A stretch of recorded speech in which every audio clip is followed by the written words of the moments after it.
Hi traders, welcome to Tradeify Crypto. My name's John. I'm going to be taking you through some key markets today. Ayush has left me in the dark for 5 minutes or so, so you're going to have to deal with me for a little bit. We want to talk all things macro, and today is my birthday, so I want to hear some happy birthdays in the chat. It might be feel good. Yeah, thank you. So yeah, I want to see some happy birthdays in the chat. Make me feel good that I'm going and growing older, getting older. 33 now, so the grey hairs have not started to show up yet. I hope they take a few more years to get going, to be honest. Although some of my close friends are already grey, so don't know what's going on in their lives. But you can see I'm on the chart here of oil. We've had some big news. Thank you for all the happy birthdays, appreciate it. We've had some big news. Big news, and Ayush has joined me for the big news of the day. Yeah, so happy birthday, Jonathan. Thank you. You did forget. I know. I was heartbroken. I ain't gonna lie. I was like, "Where's my message from Ayush?" Just didn't come, So yeah, thank you to everybody. Luna, Glenn, appreciate you. Gerard, Eagle. No happy birthday. You were not here yesterday. That's cruel. That is. That's cruel. He's right. Wow. That's. I was enjoying myself over the weekend, so I had a day off yesterday. So that's a little bit harsh. Everyone can have a break. I appreciate you being here on your birthday. Thank you. I could have took 2 days off, couldn't I? Really. Don't think anyone. I could have left Ayush alone again. Considering everyone enjoyed it so much yesterday. Maybe this is actually better for our streams if I leave and then you just take over. I don't know.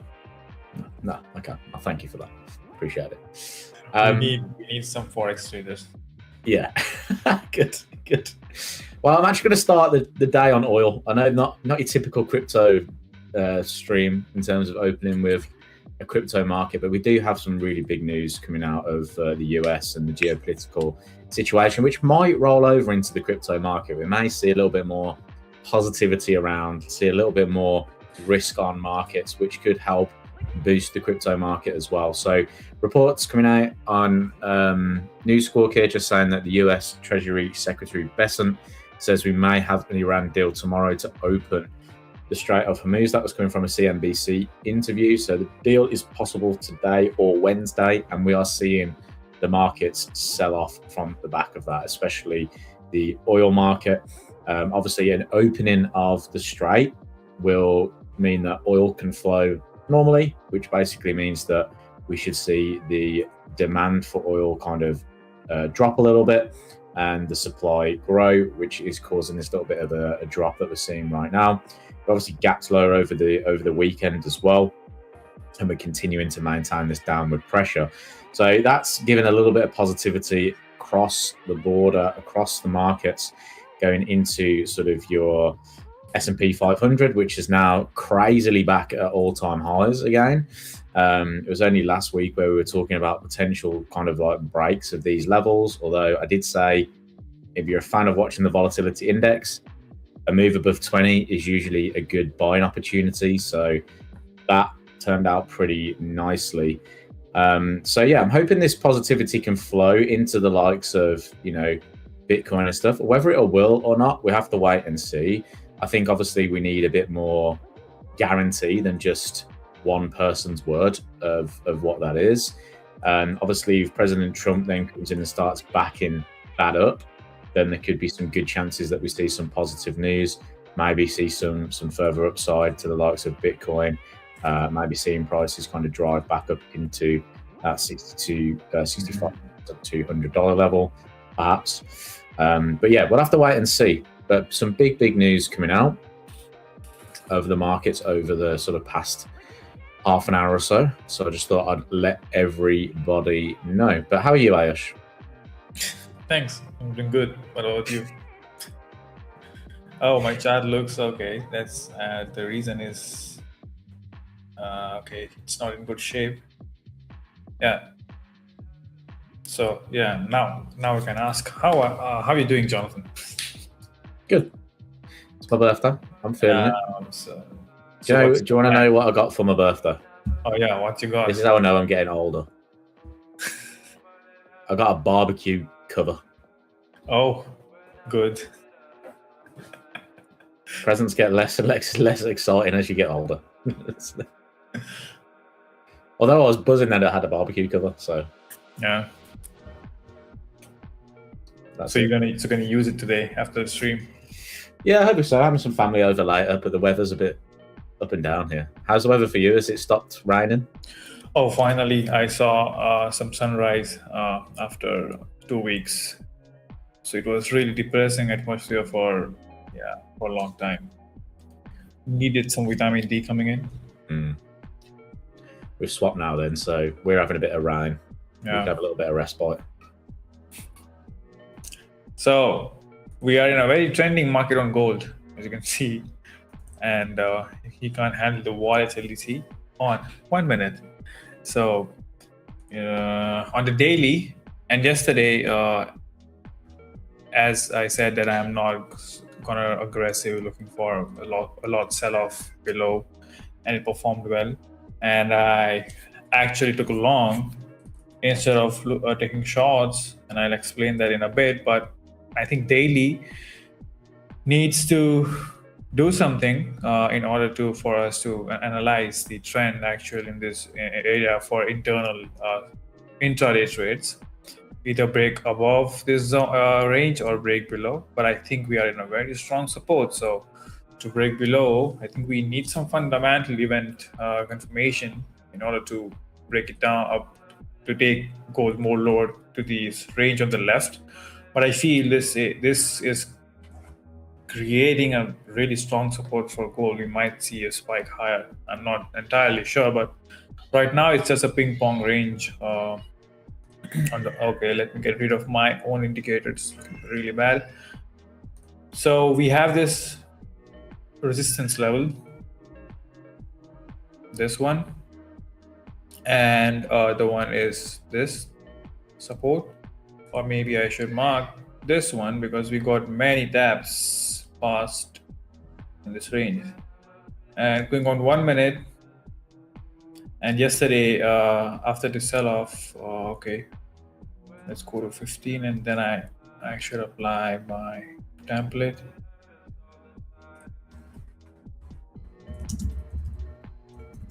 I don't know where that is. Is it this one?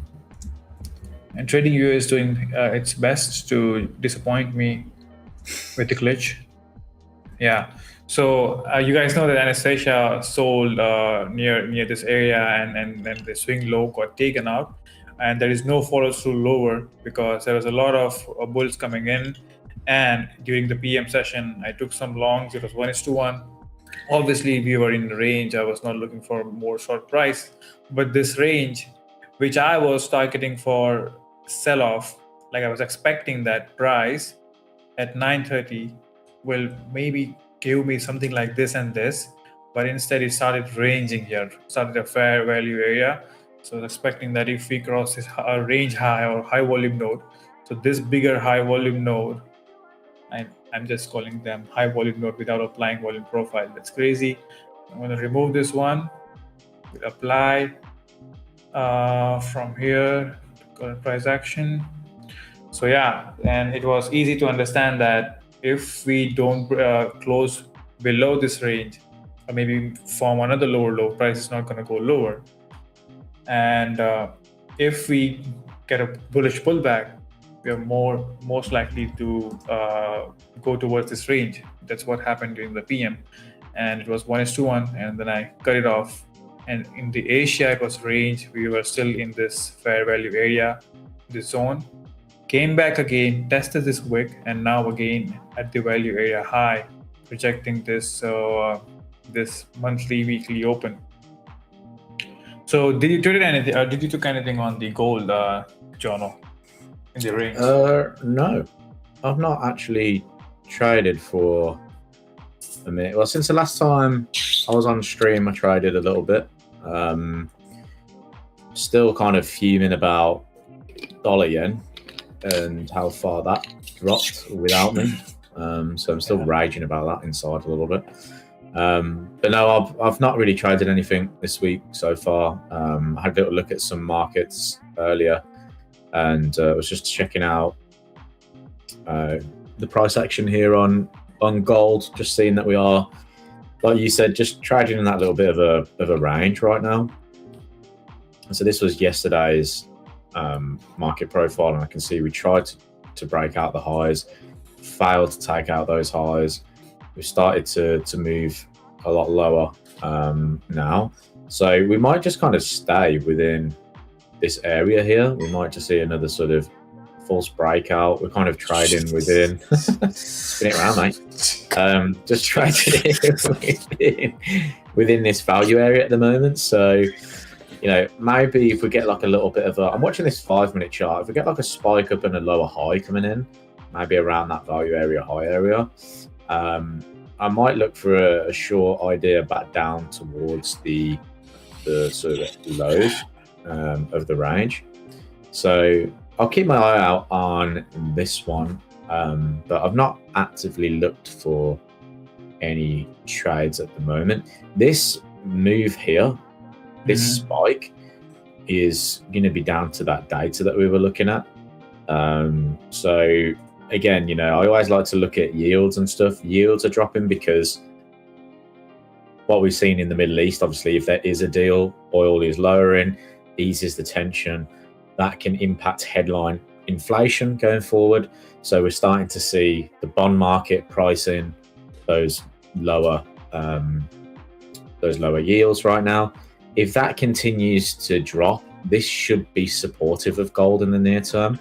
So, for me, if this continues to trade lower today, I don't mind being on the buy side. So I'd look potentially for a move down into maybe below these lows here, might then wick back higher. So I don't mind, like on the grand scheme of things, if we do see this news kind of real and see that positivity come through, then I like that idea. Or if it breaks higher, at least we've got another option for an opportunity. But at the moment, I definitely don't want to sell that move at the minute. If we get a pullback rejection, maybe. But we don't you think that the range right now? The range is getting so smaller that the scalp is not possible on the 5-minute as well. Yesterday it was good, but today the range is about to explode to one side, I feel, maybe during the open. Because even if it sells off towards this low, which you have on your chart, the range low of the London, there is a support level. The surprise might continue higher as well from that. Yeah. So we can take a look at Bitcoin. Anyone trading Bitcoin? I think on the lower time frame, it is performing really well. So, okay, it was yesterday. Yeah, yesterday we were in this area, and I was assuming that where is the template? Maybe on the left. I marked everything. Yeah. Okay, so we were during the stream yesterday. I was talking about if we don't make a lower low below the support, obviously we're going to respect that one, and price can continue higher toward this HVN, or you can say this range. So on a 15-minute, we can clearly see that the price did that. And for today, I don't know who plays this. Okay, not this one. Shouldn't be using too many volume profiles, but yeah, this is very clear for anyone who's using market structure and volume profiles. Just no follows or lower, making a higher high and directly going towards this high. And on the other side, the Ethereum was also on a higher time frame support, which is on a 4-hour. Yeah, so both were in the same support level. And as I said, the strength and weakness change on lower time frame. So Ethereum on a higher time frame is really strong, which makes it good for longs. But the story changed entirely yesterday at this price level on a lower time frame. On a high time frame, it may look that it is really bullish, and it is something which is good for longs, obviously for swing traders. For intraday traders who trade on 15-minute and 1 hour, you can see that this swing high on the left is taken on Bitcoin and not on Ethereum. So it is really important to understand that are you actually trading a right pair, and also depends where the fair value area is. You can see that this candle, which is 9 a.m., already passed this range, this range on the left, which indicates that we might take this high out. But on Ethereum, you can see this 9 a.m. candle, which is below the HVN, or you can say the range low. So if you see your correlated pair not actually closing above a high volume node, if you are bullish, then the other one is already above it, means that one is going to take the high out. So maybe I know I'm talking about Bitcoin and Ethereum right now, but you can use this same thing on futures and CFD. If you're a gold silver trader, if the powerful pair is above the HVN or the range, the swing highs are the easy target, but you can see that this guy is still stuck in this range. So yeah, and everything is in range today. Does anyone ever try Litecoin anymore? What? Litecoin? Yeah. Let's see, Litecoin. I think it's in my list. Oh wow! I feel I want to trade it. Straight away. Literally. I was just looking at it. Don't know for what purpose, but it was just I was building a little profile here. Okay. MetaTrader of just some cryptos, and I saw Litecoin and was like, I've not traded Litecoin in ages. You know, I can't remember the last time I looked at Litecoin, to be honest. Because remember, like when Bitcoin came around, you had Ethereum, then you had I'm pretty sure Litecoin was one of the first ones. Tell me if I'm wrong, chat. I'm pretty sure Litecoin was one of the sort of first cryptos around. I feel like I need to fact check myself and just go on.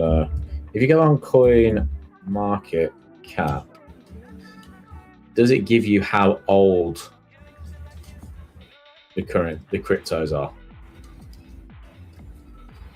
Okay. I don't know why I care so much, but I feel like I want to know.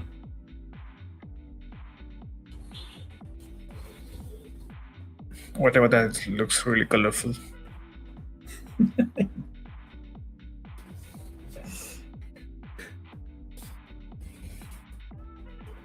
Okay, and let's see how many likes do we have. I think today, 60 for today. 60, not 60, but let's do 40 for the giveaway, and then 60, and then 100, and then 1,000. Easy, very easy. We have 10 likes, 13 watching. I don't know what 3 people are doing. I think I gave 1 from my side, so it's 11. So what are you doing, Jono? I'm just looking to see how long Litecoin's been around. I think I am right. 2014. Is that right? 2014? 2013, maybe.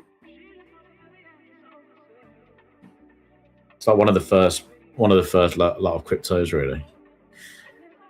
Oh, there's back in 2013, it was trading at what, $11, and now it's trading at $44. So not too bad. I don't know anything about the news on Litecoin, to be honest.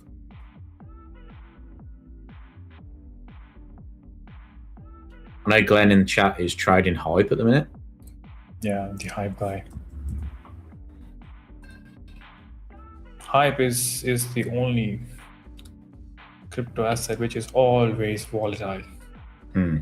Always, yeah. I mean, you can't say this or maybe it is slowly grinding lower, but on the lower time frame, the 5 minutes will make you feel that you're on 1 minute.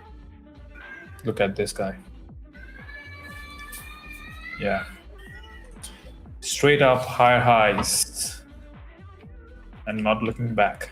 I think Asia dip was really good. I'm assuming that we might have some low volume areas, the rejection area, yeah. So below the value area low, rejected here.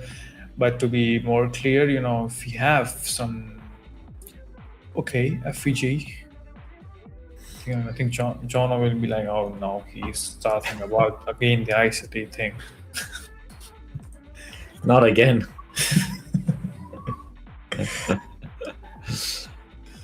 It's a lovely downward trend on hype, isn't it? If you look at if you look at like the 4-hour chart, that trend was lovely. Everything is lovely about this bear, Jono. I think, the buying opportunity was really good because this range was obviously going to call the price higher. So if someone had a really good chance buying here, well done. I think the next, so we have another range.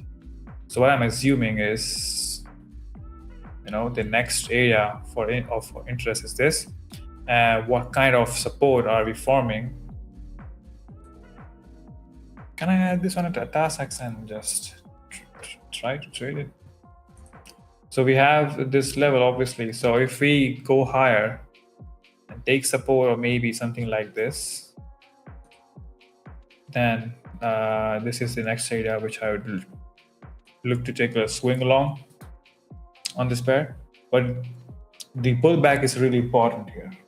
And I think the pullback, getting a pullback, the chances are really high because the swing high rejection and price will again go back to the fair value area and then look for higher prices in this zone. That's my outlook. What do you think, Jono? Yeah, I like it. I was just looking at it myself. I was just thinking exactly the same, really. You got this point of control up at $58. Yeah. If we break this kind of area that you're looking at, it'd be a good idea to see a move up into that, maybe even up to the high sort of 60s or $60 level where you had that kind of initial sell-off through here. Maybe Glenn will be able to give us some idea of why that occurred in there. Maybe there's some big selling that he's seen going into that point. I like the idea of potentially heading for that. Nice look. I mean, the structure on this is pretty nice, isn't it? You get that nice little sort of accumulation. It is almost like a inverse head and shoulders pattern breakout. Yeah, and then a lovely little sort of trend up. It is a really cute crypto bear. Cute.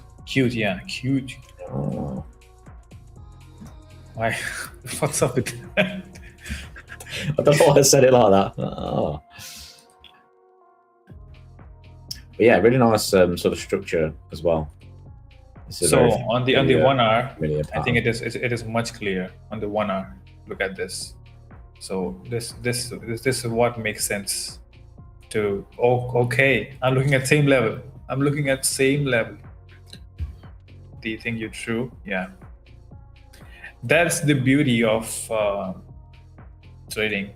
No matter what you trade, somehow that was a really nice sound. Iced tea. Oh, sorry.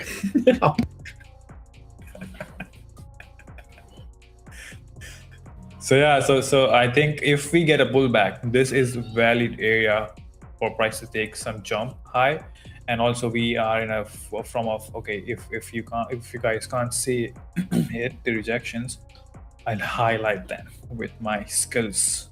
1, 2, I think many times over here as well. So I'm assuming price will get weaker here and then visit this fair value area, obviously of this leg, and then go higher. Not bearish, entirely bullish. Price is forming higher highs, waiting for a pullback, and then it will take it to new levels. But you know what? This pair has really less commissions. I mean, I think it's barely you can notice it if you're trading on the lower time frame. So can we get a shot towards this range? Maybe we can take some counter trades. If yes, then I would like to take it on the 5 minutes. So if I see a confirmation that price want to go lower and see some 50-minute bearish candle, then we'll take it till this low. What do you guys think?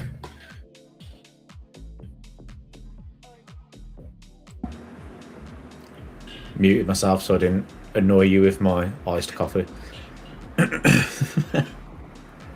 No, but I like it. I like this. I like the idea of trading that little pullback into the.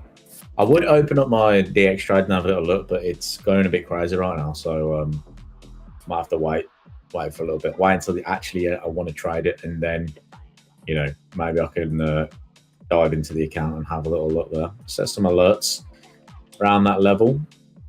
See if we get something. I'd love to know, like, traditionally, obviously a lot of technical analysis works on certain markets, but I've always wondered how effective it is on cryptos and stuff, because it's less traded. So I just find that maybe the price action can actually be a little bit cleaner. I know you've talked about it before in terms of Doge, and looking at Doge and looking at the sort of clean setups that you get from just trading the wicks and the ranges and stuff. So I'd like to find that out, see if there was any kind of like correlation of, if we get some decent sort of price action opportunities, because to me that looks like a really nice sort of downward trend that formed through there. My strategy often involves like trading off the 50 moving average. So these moves in here would have been like my bread and butter for some trades. So, I mean, looks pretty solid. It's like, I don't know if you've traded the pound much, but if you trade pound futures or if you trade pound in general, the 20 moving average is really good on the pound. Like, you look at the pullback into that, but it doesn't necessarily work across all markets, but for the pound in particular, it has a really strong success rate. So you mean, like whatever, technical knowledge we use, we all have a pair which is very easy to trade or to analyze. You just don't care about the data or anything, just market structure and just go in. Mm-hmm. And I have hype on the Class X. I'm gonna share it with you guys. It's looking interesting, very interesting. Okay, let's get TradingView out and share a task. And here you have the only chart. So what I can see right now is that we have a lot of buying, but there is no follow through and price is going lower. And I think if I apply volume profile, we'll get much clearer idea that so this is where price is more likely to tap in. So I'm just want to sell on DX trade. And for DX trade, like John said, I wish nothing goes wrong and it opens nicely. But idea is it's very good. We are in resistance. I know it's a counter trade. Oh my God, I'm just saying it and it's dropping. Okay, look at this. And it is much clear that this is an indication that a lot of buyers have tried to push price higher, but there is low volume. So this swing point is going to be the next zone. And let's see if my DX trade is ready or not.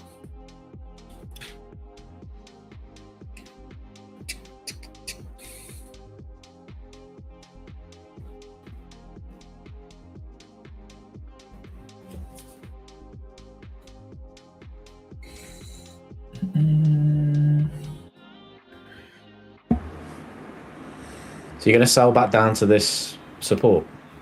Yeah. Just a counter trade on hype. Now, if we get pullback, we are getting some pullbacks. I would like to see some rejections in this low volume areas, or maybe it might continue just flush lower. So might take it HYPE and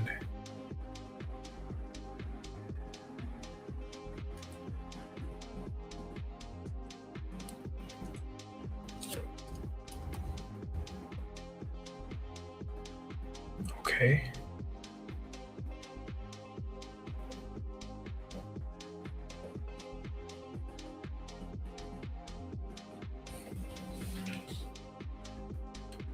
Come on, come on. 50.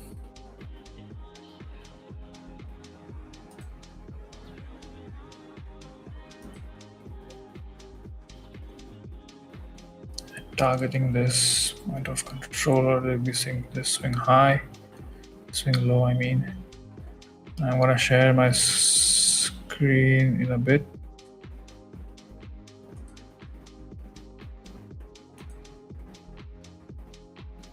Let's see if it stops me out or it tries lower, because I'm taking a counter trade. I'm going against the trend, but the idea looks good.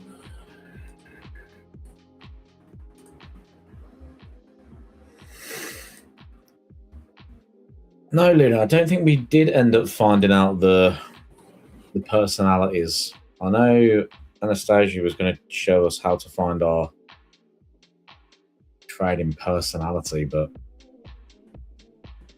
yeah, we didn't do it in the end. Oh, so you know about it. So you watched it.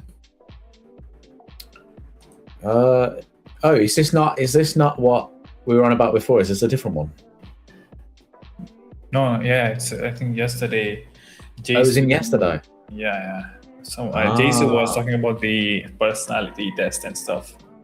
Is that this one that I'm looking at here? Yeah. So they started again or what?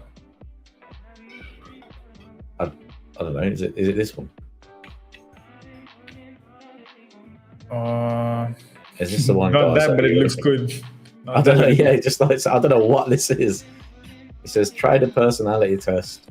I don't know what. I'm need to find out what this actually is. Become a data hunter. This sounds interesting. Hunter rankings, Captain Crusher up. I have no idea what this is. Do you think this is actually to do with trading? I'm gonna take this. I'm gonna take this off screen just in case it isn't. And it becomes.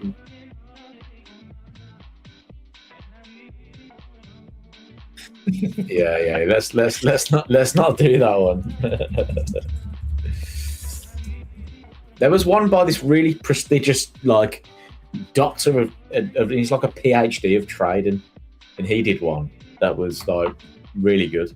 And it basically mine said that I was like a planning trader, so my best features were planning different trades and different scenarios, and I want to know everything before getting involved. So I want to see if I can find that one. I need to remember where that was.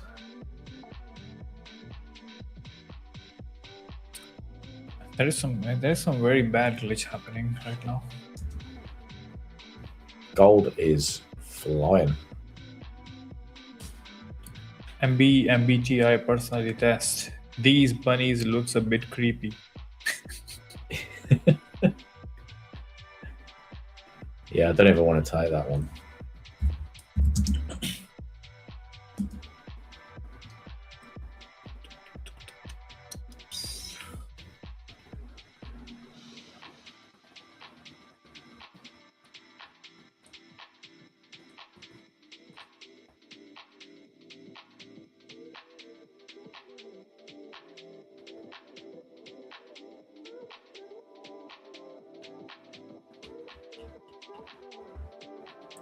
I was just checking the footprint.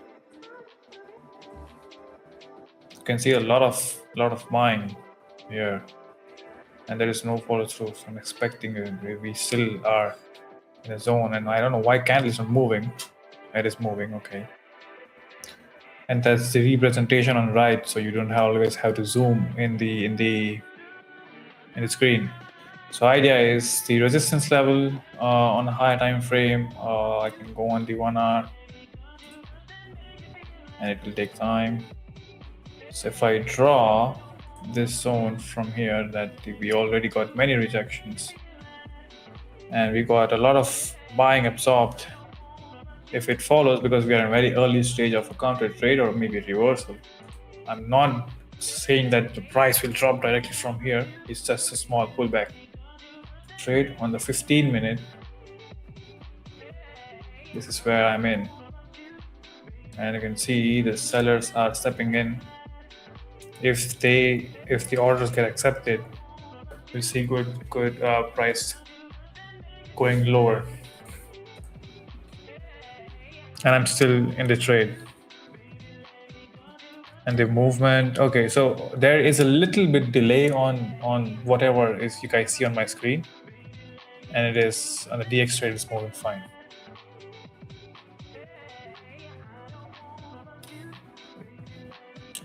Let's see how that one goes. Do you guys like the idea?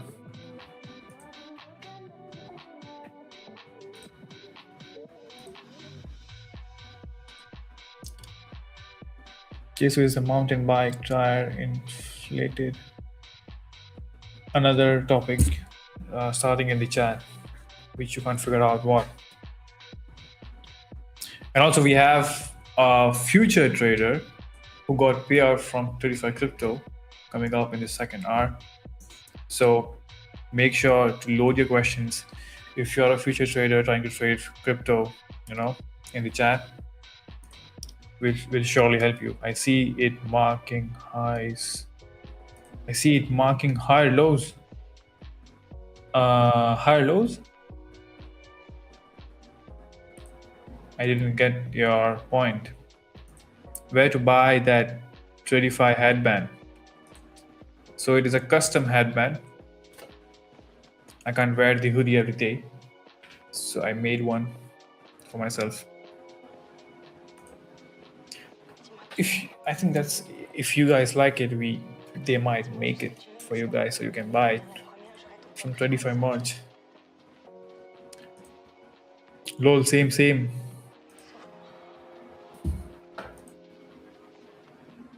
Jonathan is so logged in to something. I'm looking at this. I'm taking a trading personality test just to see what it says. I just wanted to see if it did something. I've just been watching gold on the sidelines. Obviously, we were talking about, if yields stay lower, then there could be a good chance that we're going to see that gold, remain bullish. We are seeing yields still remain pressure to the downside. Gold is now starting to sort of break this area here. So this could be more of an option today where we look for the breakout of this area, pullback, retest. I'm also wanting to eye up sort of current day's profile as well.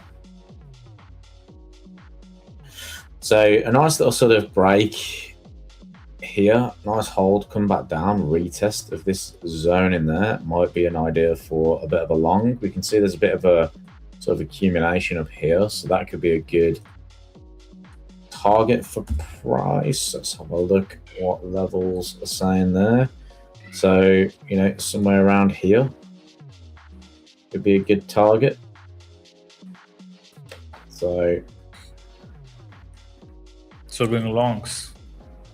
Yeah, I think as long as yields are pressure to the downside, I like the idea of being bullish gold. Dollar is a little bit weaker as well, I think, on the day. Ever so slightly. The downward trend here for dollar is a little bit weaker. So everything's kind of pointing more towards a weaker US dollar off the back of this news that we've seen. And like I said, it really matters what the yield market's decided and what the yield market's doing. If we do see that downward pressure, then I do think gold's likelihood or least path of resistance is up.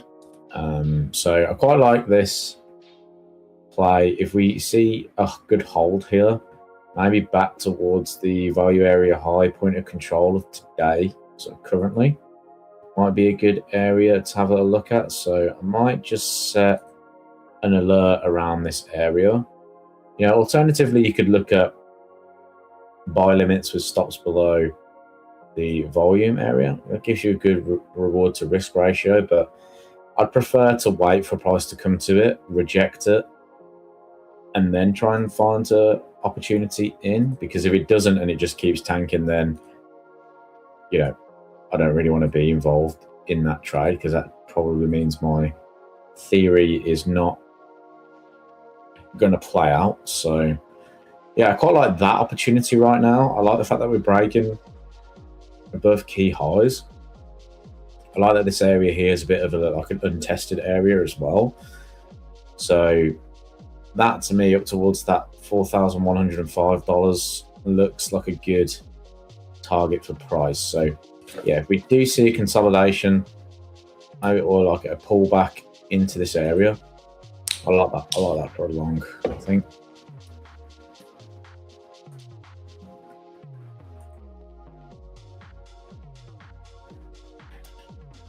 So maybe you're gonna wait for price to tap that edge of the high volume node and then take you in a long trade. Yeah, I want to see how it kind of plays out. I've got the 30-minute chart, got the 5-minute chart open here as well. So I want to see if we can kind of remain above this area. What I don't want to see is, like, let's say the next candle opens and it just drops through.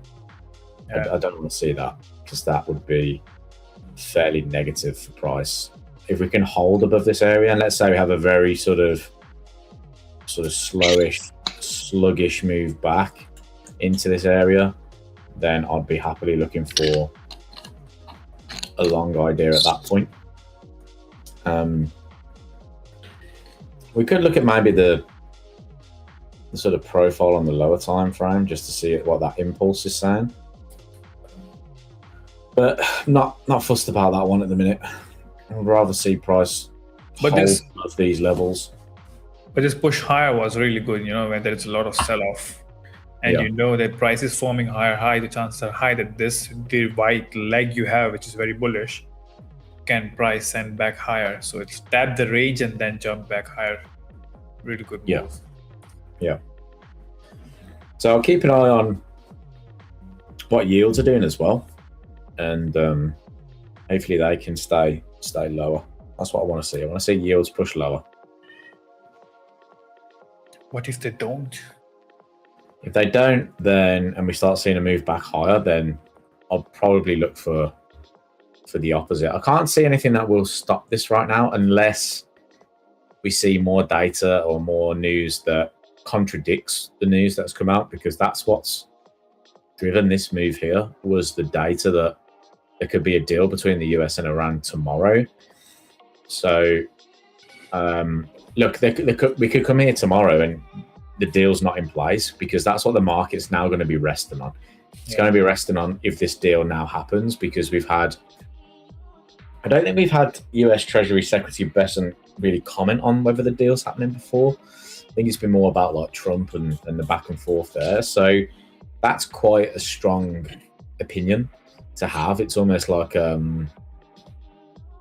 want to say comforting opinion to have. It's not comforting, but in a sense of you know, the actual word. It's more of like that person has a strong position of power in the US, works very closely with Trump.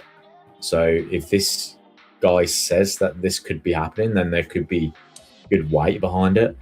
And that is obviously giving the market some really strong sort of focus at the moment. So the only way I see this kind of not playing out is if it comes to Wednesday and we have the whole of Wednesday and nothing happens, then it's almost like, well, the US government lied in that sense. It's not really following through with what they think its actions are. That could be disappointing. That could then turn this trade around, really. Mm-hmm. So I like the way how you look at every aspect of the argument or the meetings they're gonna have, and then apply it with technical trading and then trade it. I mean, I always look at the narrative around the market and what's, I like to find what's driving a market first, and then sort of deal with it. So I was always to look at the market as a play, right? To say like the market, this is the play. It's called Markets with John, right? This is our play. Yeah. And it's like, where are we in the acts of the narrative? So let's say our narrative is, for example, gold long, right? That is our narrative. That says long. And this is the story that is being told. Gold longs because of positive, data or whatever, or positive news, whatever. I always like to say, are we in Act 1, Act 2? That is really bad drawings, but I really wish I had like a pen. Or Act 3, right? And I always like to say, Act 1 is early to the move. Act 2 is, there's still a bit of something to come. Act 3 is, we're really late. We're probably going to be at the end of the trade. So I always like to think, how does a certain data point or something impact a market, and what act are we in? If we're in Act 1, then great. I think we can get some really good trades out of that. If we're in Act 2, yes, but I need to be a bit more cautious. Act 3, no. Probably won't be taking that position in there. So I'll talk about that a little bit later down the line, especially when I come up with a little bit of a course that I'm working on at the moment. I'll be featured quite heavily in that.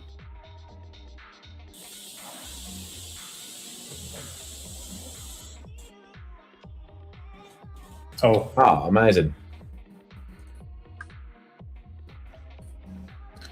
And how are y'all doing? Are we on screen? Perfect. Yeah. Here we go. Welcome. Thank you. How are y'all doing? Doing Good, thank you. So, guys, this is, am I saying your name right? Pranjal? Yes, you're saying it right. Perfect. So welcome to the stream with me and Ayush. It's nice to have you here. Nice to be here, guys. Guys, welcome Pranjal to the chat.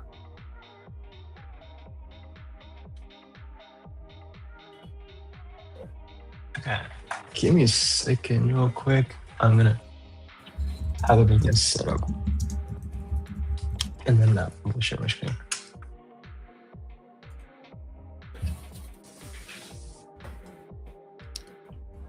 And also, guys, if you have any questions for Pranjal after he's done introducing what I think he did in the crypto space, make sure to spam it in the chat. And we do the giveaway with when we hit 30 likes and then 60. Oh, we did. Okay, I shouldn't have said 30. It's 32 already. Awesome. Well, welcome, Pranjal. What did you tell the guys a little bit about yourself? What's your trading experience? We'd love to hear it. Tell us a little bit about how you got into trading, why trading. You look very young as well. I hope you don't mind me saying that. So, has this been something you've been doing for a while?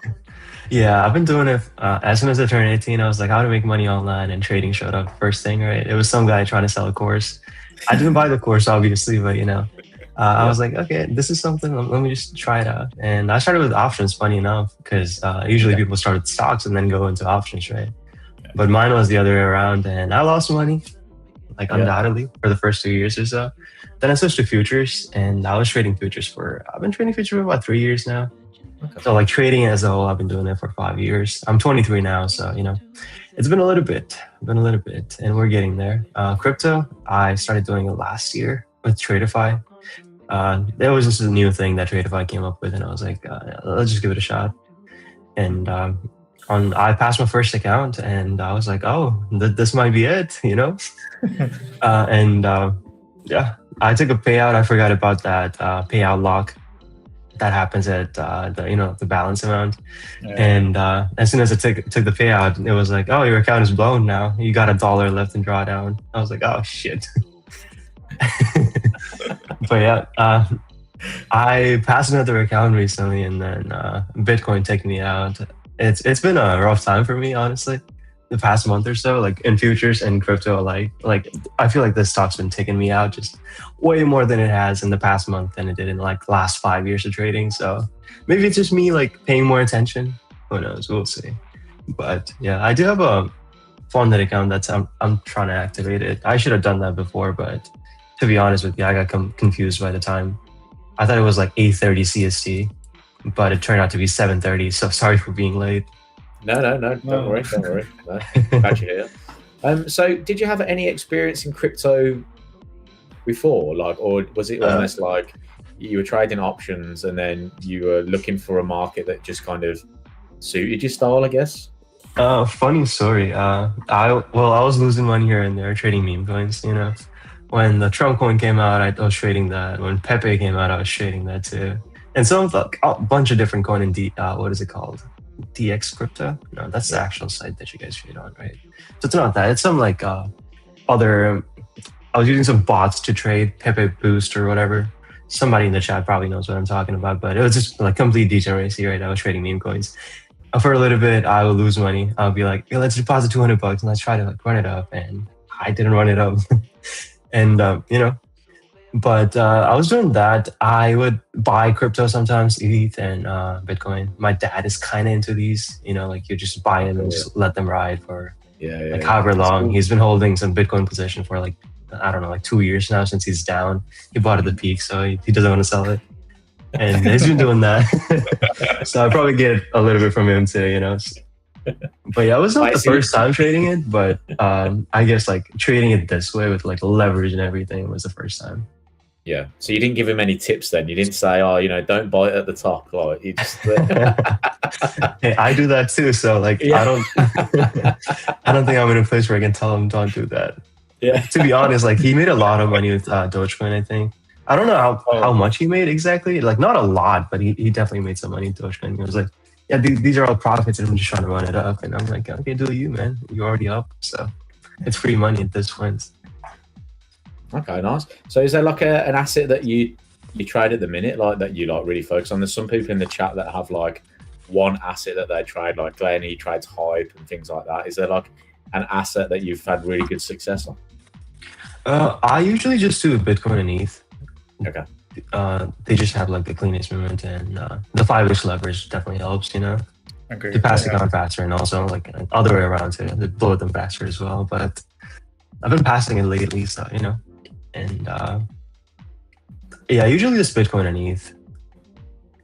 All right, sweet. Do you want to? Is there any way you can maybe share a bit of your strategy with us, and we can have a look at how you look at markets? I'm always really interested to see how people view it, because the saying that I hear is like I don't know if you've heard the saying. It's like it sounds a bit rude, actually. Not rude, but it sounds a bit weird. It's almost like there's 20,000 ways to skin a cat, right? That's what the saying is like. So me and Ayush kind of trade a little bit differently, but still with similar kind of outlooks. So that's quite interesting. I wonder if you're the same, like. Yeah, I can definitely share my screen. I think my chat charts just got completely reset for some reason. Yeah. But basically, let me see. I kind of use volume profile in like the market context, you know. I have this level mark. This is some volume profile from like I don't know how far it stands from, but I just look for reaction off of these. You know, like I go to the biggest time frame. Usually it would be daily time frame, and then just look at I look at what the price is doing around like key levels. And these two levels, they were kind of key, and I marked it. And it's been kind of reacting off of these, and like I had these from a while back. And, you know, like when the market pushes above it, I'll just wait for it to see what it does when it comes underneath, just like right here. I think I took I think I lost some money right there. These are like the long entries. So basically, I just look for reaction off of it. Some kind of news, something has to happen for me to enter a trade, and it don't have to be news, but it has to be some kind of big movement on one side or the other.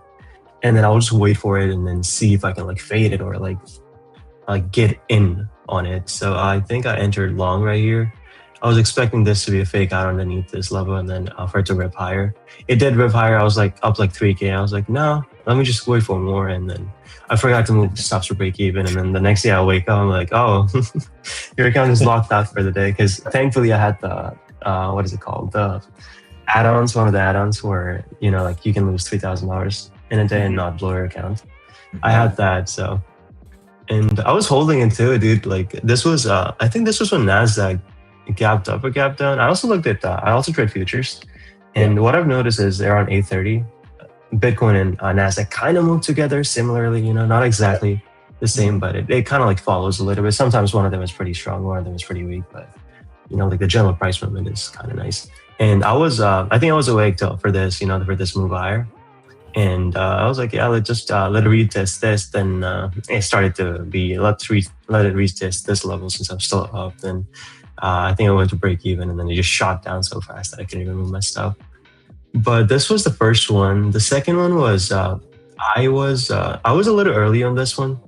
And these are the two trades that led to me blowing the funded account, by the way, guys, for people in the chat. So it works a lot of the times, but when it does not, like since you're trading big leverage, I just, I just give it like 50% of the stuff, which is probably not the best, but it's okay. I can always pass more accounts. But I was a bit early here. I think so let's see, 696 and I lost like on 63.55. I think I was a bit too oversized, which I didn't realize at the time.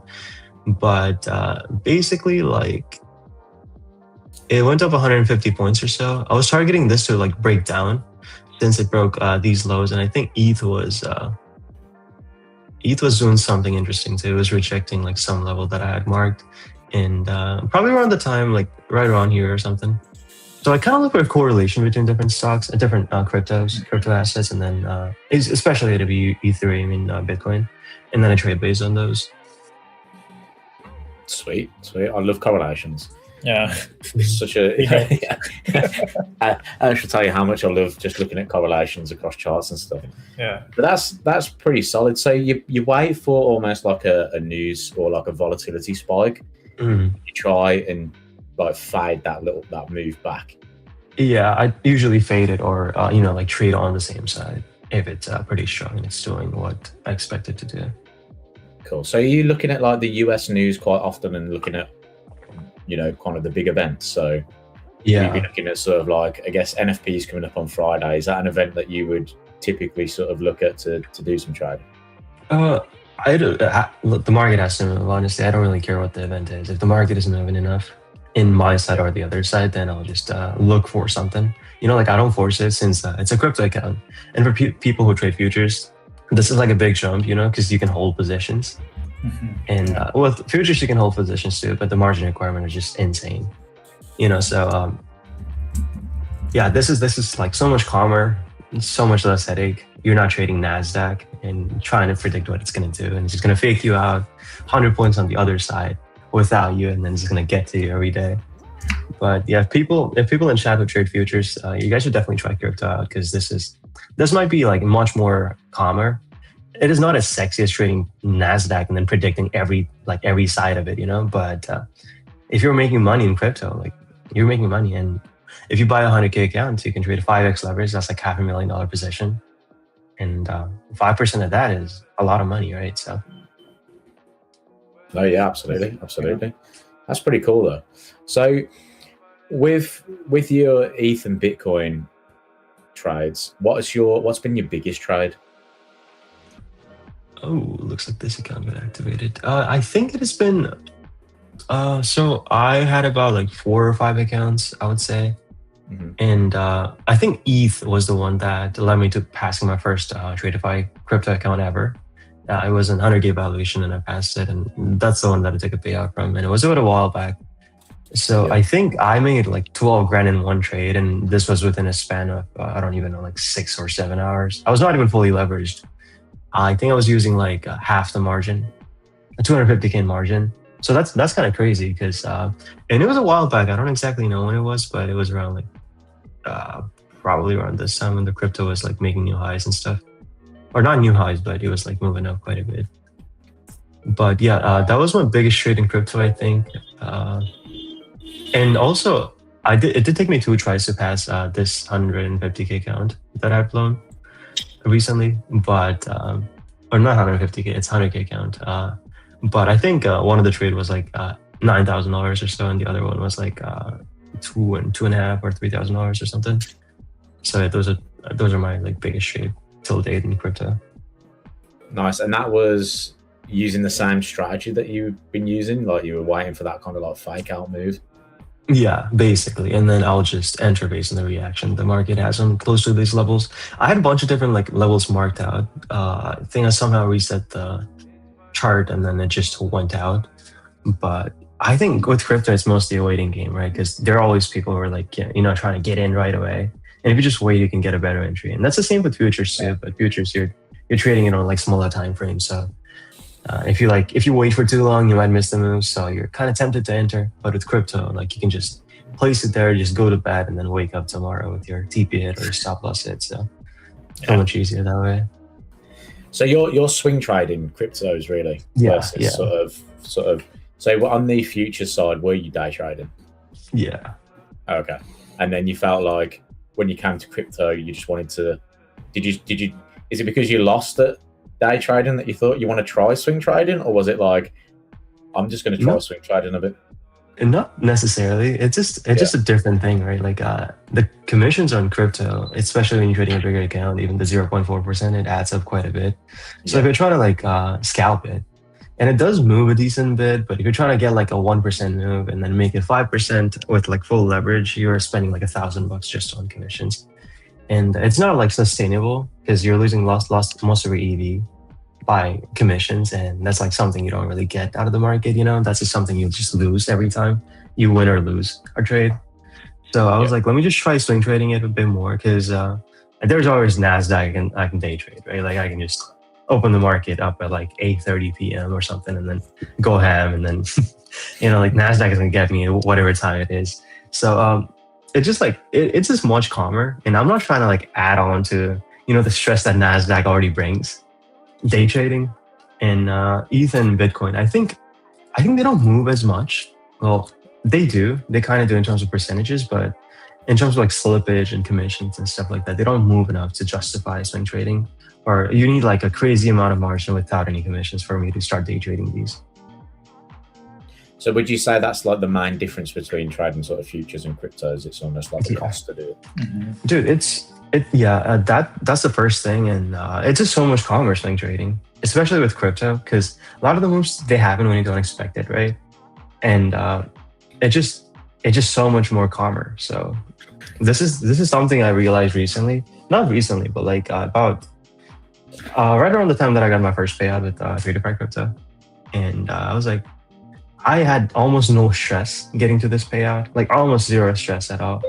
But if I was trading Nasdaq, I would have been, in a different story. Yeah. And it's not stressful per se, but it just moves so much. It's so random. It just tries to tick you out every time. Every time it thinks that you're on the other side.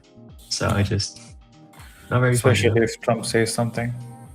Yeah. Bro's been he's been making it too difficult to trade these days. If you're on the right side. So one time I caught this trade. I think I was trading 5 of my Lucid funded accounts that day, and I think I had like a decent bit of drawdown. Like I had like $3,000 in drawdown left in each of those accounts, and bro just said something, some like tweet or something, and the market just gapped down so much.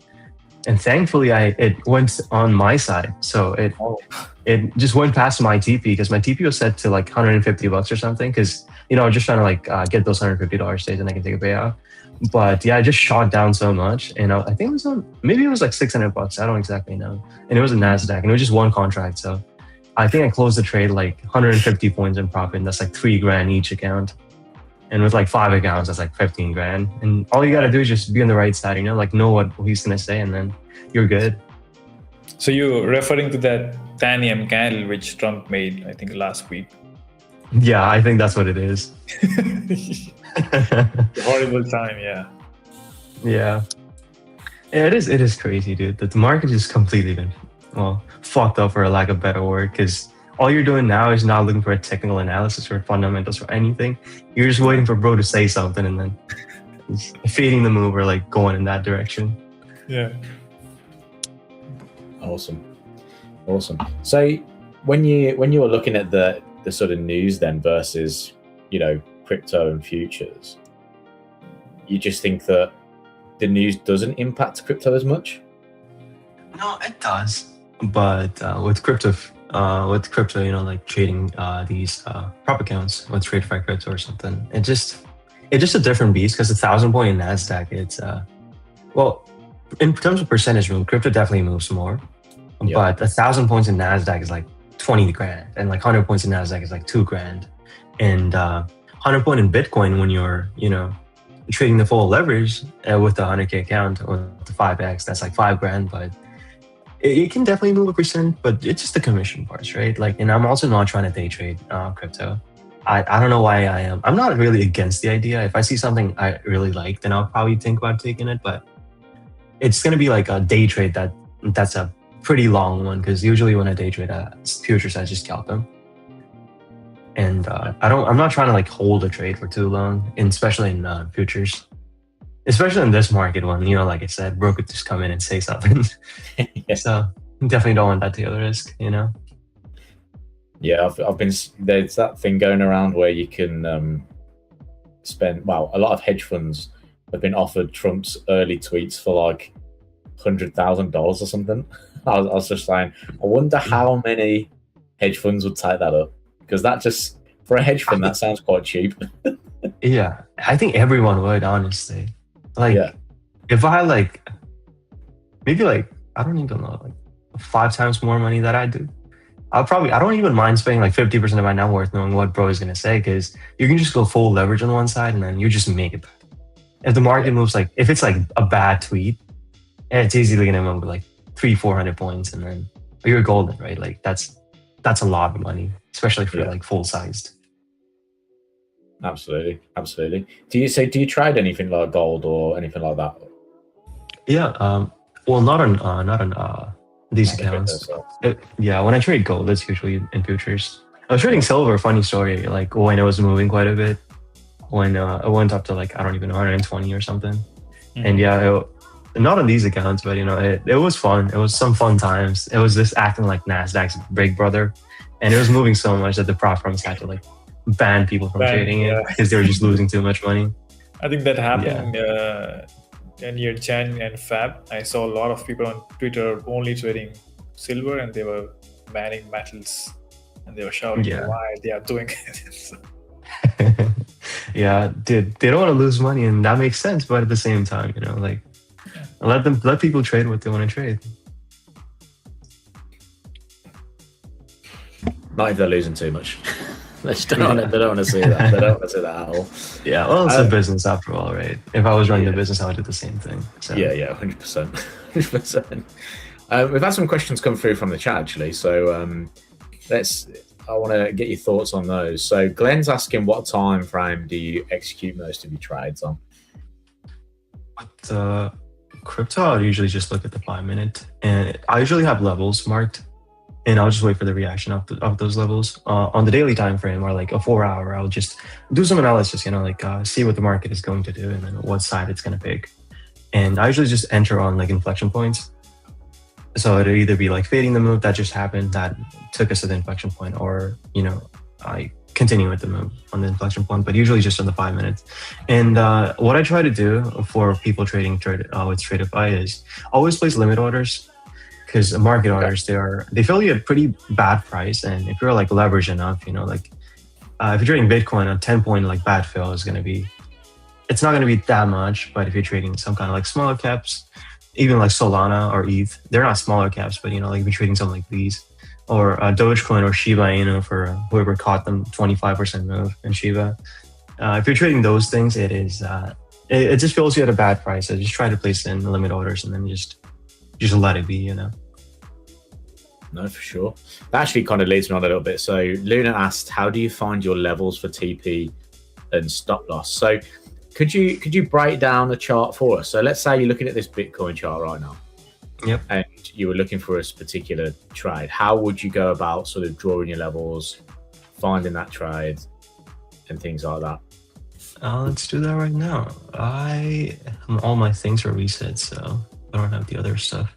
But usually I'll just mark the highs and the lows, right? Like something where the price has reacted a couple times, and it's not usually just like support and resistance technically, but it's just some like a reaction off of those levels. Because since the market has like just been here for a little bit, you know, just this level. Oh, wait, draw a line here, bro. There we go. So right around here, right? Like I won't just enter right here. It has a wick up there. It's probably not gonna get there because it just wicked down and then closed underneath it, right? But my entries and exits are usually just based on like the strength that the rejection is coming from, or like the move is coming from, and then based on that, I'll just place it on like the next tick up, and like next wick up, and then that'll be my entry. So if I were to enter here, if this candle closed, say like 64,229s or something like higher than this, then it doesn't mean that I'm just gonna enter right away, but it probably means that I'm just gonna think about entering right on here, right? Like this, if this is my entry, then probably this level will be my stop. Like something around like this will be my stop, and then I'm just gonna size accordingly so that I don't blow my count, like right away at least. If it like comes back down or retested, but if it just goes negative, like if it goes underneath this, my level's invalidated, right? And with TP, I'm gonna be honest with you guys, I have a bad habit of moving stops in profit, and that's usually how I like to take trades. But sometimes it just comes to bite you quite a bit, and I've noticed it like within this past month. I think that's one of those things that's, you know, like making my trading bad in general, because there's almost like no follow through, and that kind of strategy of like moving stops in profit it's good, but there's no follow through in especially in futures. In crypto is moving quite a bit, but you know, there's almost no follow through, and you can't really hold trades. So if you're just moving it up, say the market gets up to here and you're moving your TP like right around here, it's going to come back down, take you out, and then goes up, and you're like, oh my god, there's no way it did that again. And you're just not in a good mental place, right? Like it doesn't mean that you're going to start your bench trading, but it's going to feel a little bit, because like seeing like 5K profit disappear, even though it's unrealized, it does something to you internally. And that's what the people who trade in general as well. Like money just lost its value like after a certain point. You're gonna think about 5 times about buying a shoe that's $200, and then you're spending $200 in combine. That's nothing. So, do you find that you make the same mistakes? Would you say the same habits that you have here have reflected across all your trading, or is it just on like are these habits that you've had for a while? Like, or do you think that swing trading, you feel you can move your stops a little bit and play around with them a little bit more, or? So I think I move stops more when I'm day trading, to be honest with you. But swing trading, right? Like I enter when the market has already moved and it's showing some strength or like some weakness, and like, it has to be a decent bit of strength or weakness. So if I put in TP, I'm sleeping, right? Like I can't really move stops then. So I think that has like prevented me from like making some dumb choices sometimes, and it has hit my TP that way. But if I'm not, if I'm awake, then I'll just look at the reactions. If it's just completely rejecting it, something, or just completely invalidating it. But you know, there's some kind of news coming up, or like some kind of big event, maybe like 8:30 market open, US market open, or something like that. I'll just place it at like a decent place where I'm like, okay, even if it stops me out here for this much profit or this much loss, I think I'm comfortable, and then I'll just let the news or let the volatility event do its thing. And usually, like if the level is actually valid, it usually holds. And a retested as level means that okay, that's even better. It's more strength, or like it supports my thesis of this level being, you know, important in a sense. So I'll just like add on to it or something. Yeah. So what happens when you move that stop? Why do you move it? Is it like you believed in the trade, or is it you just don't want to lose? It could be either. I'm not gonna act like I know everything, right? Like I make mistakes, same mistakes that you guys do. There's some people like other traders, they're like right there, just right there. But sometimes it is because I see some green and the market is just acting too weird. I'm like, okay, I hate this shit. I don't wanna. And sorry about my language, but like I don't wanna let it come back all the way to my entry or something, or like this bigger stop, and I'm like, this is completely pissing me off. I bet you guys know that too. That feeling on the market, just like it's just playing around too much, and you're like, you know what? I'm just done for the day. I don't want to deal with this no more. And times like those, I'll just kill it or just move it somewhere up. And it's one of those, or the other part is just rejecting some levels that I thought it was going to break easily, and it's just not getting the reaction I was expecting to get. Then I'll move into move it into break even. Usually break even, not in profit in this situation, because I'm like, okay, it's whatever. But the third is when I see the big profits and market moves down a little bit, I'm like, oh, I don't want to lose this $5,000 that I just made and then have to take like 3 more trades to get it back or something. Because the thing is, my winners are big, my losers are kind of small usually, but my winners are like really big. They're disproportionately big, so like it is kind of easier. When you are like $5,000 in profit, and you can just move it like $3,000 in profit and be like, okay, that's pretty big, pretty good at winner right here. But yeah, third one, it's been happening a bit more often than I would like to admit recently. This past month has been not a great time for me. Yeah. And we're just gonna get it back. As long as you have like an edge, it's so much easier because you don't feel the need to revenge trade it. And that's the thing that crypto prevents from doing too. Because since I don't day trade crypto, I'm like, okay, I'm just gonna make it back in the next trade, or like 3 days from now when I'm feeling better, if the market reacts in some way that I'm looking for it to react in. Yeah, nice. So when you're looking at those sort of moments where you're in big profit, how do you feel when you're in that big profit? Do you feel anxious? Do you feel amazing? Yeah, I feel amazing. Like I'm so hyped up. I'm like, oh, look at this. I'm so much. And then I think at a certain point, there's always a number for everyone. It could be different for me. It could be different for you. But I think at that point, you're gonna start thinking emotions, right? Like if you see some big profit, that number might be something completely different for you or me. It depends on like where you are in the journey. But if you see some big profits and it's kind of impacting your decisions, making you too happy than you should be, it's probably time to close that trade, Or like you can let it run, but like let it run in such a way that you're still locking in a sizable gain. Because if you see like, for me, it'd be something like 20 grand, right? Like if I'm up 20 grand, then I'll be like, oh, that's a lot of money. And I'll be happy, right? But at the same time, you don't want to just let it come back completely to like 10 grand or like 5 grand or something. So I'll be like, okay, let me just lock in 15. So, that's like 5 grand of like playroom. At the same time, it can go up more. And if I don't like it, I can always close it at this price. Yeah, nice. It can be quite interesting to like hear other people's sort of internal analysis on how they feel. See sort of like a big profit and stuff like that. I remember when I made my first, I call it my first 1,000 pip trade. So I used to predominantly trade FX, but I bought dollar yen when it was down at the real lows and like held it for like ages and had 1,000 pip trade, and I felt so good. It was just like I felt like unbeatable at that point. And then I'm pretty sure that like 4 weeks after that, I got absolutely slapped. So it's just like one of those things that when you do have those big wins, those big highs, it's kind of it's hard to do, but it's important to almost like go, okay, reset, let's walk away a little bit, come back, and have a little go again, and just try not to let that dictate what you do next. Very difficult to do. Very difficult to do. Yeah. But You're just yeah. completely suppressing your like emotional side when you're trading, right? Like the more you feel about this, like higher highs and lower lows, not just in charts, but like in emotions as well. If you're Yeah. feeling too high, then it also means that if the other side happened, you're gonna feel that much lower. And usually like the low side is even lower than the high side. So for sure.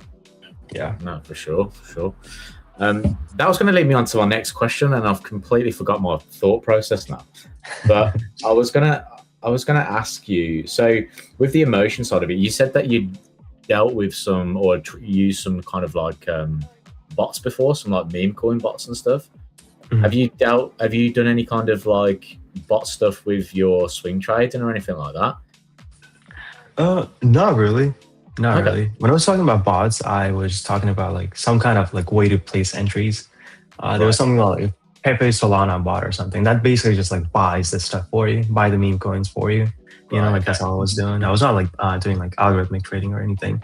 I was looking into it like recently, especially for futures, because I was like, okay, all I need is something that has a 51% edge, right? If I size correctly and stuff, I can probably make the money back, like including commission and slippage, of course. And I'm a software engineer by background, right? I like trading more, completely honest, right? But that side is also interesting because I just like that side of it. And I was trying to like automate something, but the thing is, like, if you're fighting with like billion-dollar corporations, they have like another $1 billion in infrastructure just built out to like take away all the inefficiencies in the market. You're almost never going to win. And it's not about like beating them either, because like with their size, like, there is a lot of alpha that they can really reach, and it's available for us retail traders. So if you're just trying to like simulate a simple strategy, and it could work, like if it's codable, it could work, but it definitely needs a lot of discretion on your side, because that's something you can't really code. And if it's codable, then they would have probably done it already, Or if it's codable and if it's just like following like 5 sets of different rules without discretion, then you're just better off coding it than actually taking trades on your own, because the emotional toll on these things, guys, these are intense, like making and losing thousands of bucks like every day. That takes a toll on you. You don't see it every day, but it definitely takes a toll on you. And then you kind of gotta realize there on a certain point that okay, this is where I'm at, and I can't let this dictate my day. Because if trading makes or break today, then it's probably not good, And I say that, but it does to mine. So if you're serious about something, it definitely does that to you. But at the same time, just try to not make it too big of a deal, because the market's always going to be here, right? So yeah, that's super interesting that you've got a software engineering background, but you are more of a sort of like a discretionary sort of trader. A manual trader. That's so fascinating, because I thought that would be the opposite. I thought you'd be like, yeah, no, 100%. I've been, trying to make algorithms, trying to make all these different things to try and, It's not that I don't try it. I've tried it a couple of times so far, and like making some APIs and then trying to like. So I was trying to like replicate this trade copier, Trade Syncer or whatever it's called. And I was like, okay, I have my own accounts. I know how to make this. And I have a $20 cloud subscription. So I just go in and then try to make something like this. And then I was thinking about a lot about it. And it ended up just being like, if I pay $100 a month, then I just copy trade everything. And I don't want to like copy trade 20 different accounts, 20 different funded accounts either, because I want it to be like sizable. So I decided to not do that and just let it be in this trade on my own, because with Lucids or TopStep, you can copy trade up to like 5 accounts on their own platform anyways. And that's kind of plenty. And it's like around that zone where if I cross that, then I'm probably going to be impacted by pretty small losses too. Because when I first started getting to the first allocation, like max allocation with, I think it was TopStep, it was 5 accounts, right? And then you need $150 a day 5 times to take a payout or something. And I had that win, and I was trying to go for the $150 days, and it took me like 12, 13 days to get to that $150, $550 days, because that was too big of a size for me, because 150 times 5 is 750. And that's like $1,000 you're losing every day if you're not right, or like $1,000 you're making every day if you're not right initially. And it was like, I don't even know, like 6-7 months ago. Now it doesn't bother me that much, but I think I kind of noticed that too, even with like Tradeify, right? Because you need 3 days, especially this Apex accounts, you need 40% consistency, so technically 3 days. But those are something that I kind of struggle with. Like I said, my wins are big, my losses are small, but it comes in a similar frequency, right? Like I don't win a lot of trades. Fair. I've got a few more questions coming through from the guys as well, which I thought were really interesting questions. So Glenn asks, what does your friends and family think of you trading? Well, do they know? A lot of my friends don't really. I don't tell my friends that I day trade. They know that I day trade, but I don't really tell them. And they don't like. They're not really on this side that much. They're just like put money in the index fund and call it a day kind of people, right? So they don't really care that much. And like I recently lost my job like 2-3 months ago. So I've been day trading full time for these months, and like not the way I expected it to be, because I was like, let me just get to a bigger number, and then we can start thinking about that. But it's been funding my lifestyle, and I'm like pretty frugal, not frugal, but like I don't really spend money on like high piece or anything like that. So my family though, my parents kind of know about this. My brother knows about this, and my brother's always joking about how much you lost today. And I'm like, I'll be like, I made money. And he'll be like, you're lying.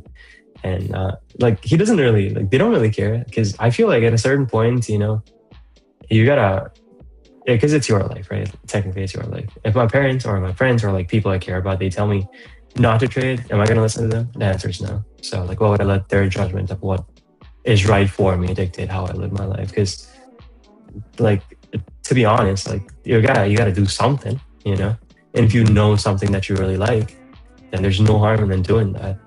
And I also play poker on the side, and I was watching this guy, Hungry Horse, and I watched this really the other day, and he was talking about the same question basically that you were asking, and it was like a Q&A or whatever. And he was saying that, okay, at a certain point, the people that I care about, they're gonna come in terms with what I'm doing for a living, If they don't, and if I'm always trying to please them by doing things that I don't really love, then what kind of relationship do I even have, right? So at a certain point, you gotta like really think about it. And to be honest with you guys, like it doesn't mean that you should be a gambler, like you should just go ham in the markets, just not have any edge, and just like keep on blowing accounts, blowing money that you're like made, or like asking for money for friends or family. You should not be doing that. But I feel like for me at least, I'm in a decent place where I can afford these losses.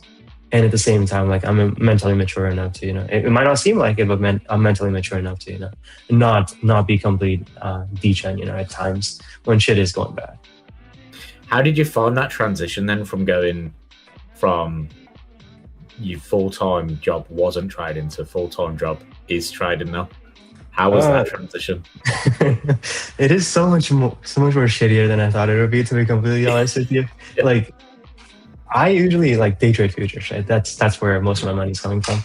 And I usually day trade the first 2 hours of the market open. And earlier on, like I was going on trips. So once I got laid off, I was like, yeah, fuck this job. I'm making money on the other side anyways. I kind of missed my team because they were awesome, and the people that I was working with, they were awesome. But it was a draw regardless, right? And I was like, I don't care about this job.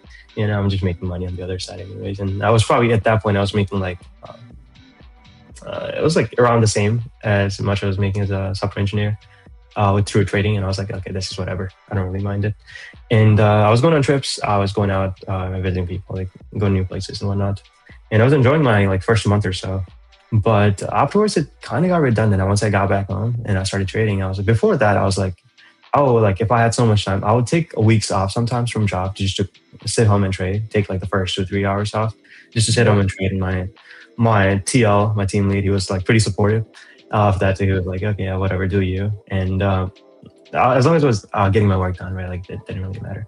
But then I was like, okay, I really wish I can just day trade full time for the whole day and just be here, because I'm missing so many setups by not trading, like by only trading the first 2 or 3 hours. And afterwards, like once I started actually doing it, it's not as glamorous as you think it is, because after the first 2 hours, you are like, okay, this market is complete garbage. Like you don't want to trade this, and I'll lose money as well. At the first couple of days, since I sat home, and then I had the whole day, I was placing trades at like 12:30, and that's complete dead zone, right? Like not a lot of things happen at that time, and I was just losing money on those trades, and I was like, yeah, this is not even fun, you know. Like if I'm actually like blowing account, at least I should be having fun, and I'm not even having fun. So I just realized the first 2 hours is really where I actually like where my edge actually shows up, and the next thing is it's just not fun. Like what do you do for the next 7, 8, or 10 hours? Because like you don't have work friends anymore. You can hang out with friends, but like you don't have a job, by the way. So like you can always hang out with them, and they would probably have a job because they're not doing the same thing as you are, you know. So, and you can always you can kind of hang out with their family and stuff, but that also gets kind of boring, right? After a little bit. But it's like, you know, what do you do? You know, like I was in this crisis for a little bit. I was like, okay, what the fuck do I do? Like, what is my passion? And I was like, day trading, but I already did that for the first 2 hours of the day. And I can't day trade anymore because, you know, the market is complete garbage and it's not even fun to day trade this. So it's not as glamorous as you people think. It is nicer just not having to worry about a job, but like I kind of like my job anyways. Like I like being a software engineer, so I don't even mind it, you know. So I've been applying for new jobs and stuff. I got this little bit of a reality check because if I was making like a shit ton of money day trading, you know, like I'm talking like shit ton of money, then maybe I'll feel differently. But I think that's always a thing, you know, because if you're done with the first 2 hours, you can do other things for the rest of the day, but it's going to be the same routine every day, you know, like you're not meeting new people, and then this is a pretty lonely business, you know, so you gotta kind of like try to go out and stuff. And for me, I try to be very social. I like to do things, and like just being in the chart is not an answer for me, at least for the whole day, because I'll do the first 2 hours like easily. Sometimes I'd be like, okay, I won't even realize how the first 2 hours went. I'll just look at the clock and be like, oh, it's 10 already. And you know, like that's how some days went. But sometimes the days are like, oh, it's just 9, and I'm down 5 accounts already. But those days happen much less now, since like I don't have this pressure to trade early in the morning.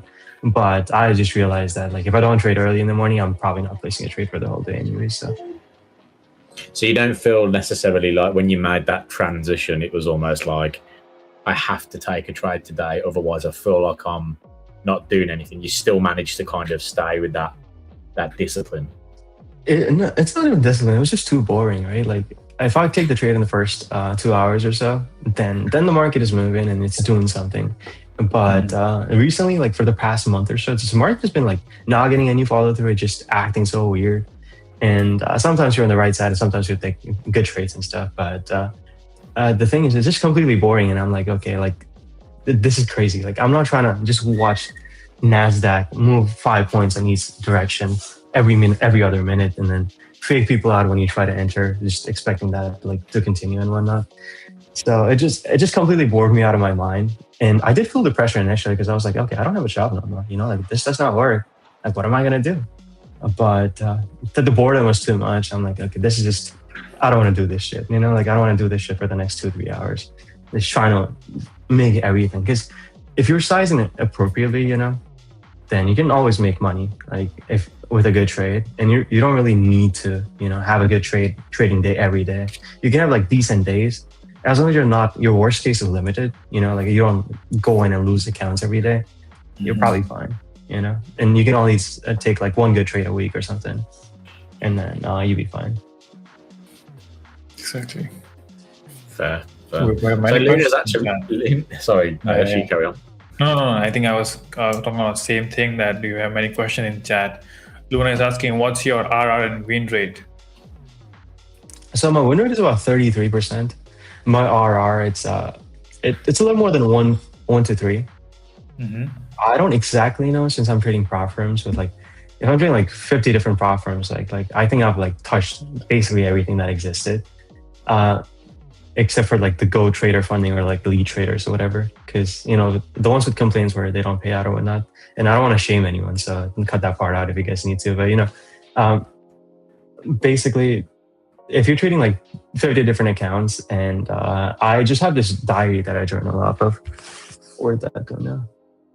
Right here. And if you don't go back like you can't really see your win rate from this, right? You can't really see your RR from this. I kind of try to include my profits, losses, and win percentages, but you need like some kind of automated journal. And I just like my diary too much. I'll just write down how I'm feeling, like what I'm doing and stuff. Because with prop firms, right? Like once you lose their account, I think the journal goes away. I don't know if it's the same with Tradeify, because Tradeify might be a bit different since their journal is on their website. But for Top Step or like Lucis or other accounts, like the journal goes away once you're out, once you lose that account. So, but I think from what I've noticed, it's about like 33% win rate, 34, 35, and 1.3 to 1. I mean like 1 to 3 to 1 to 4 or something like that. Nice. So you don't mind taking a few losses before you get your winner, then? Yeah.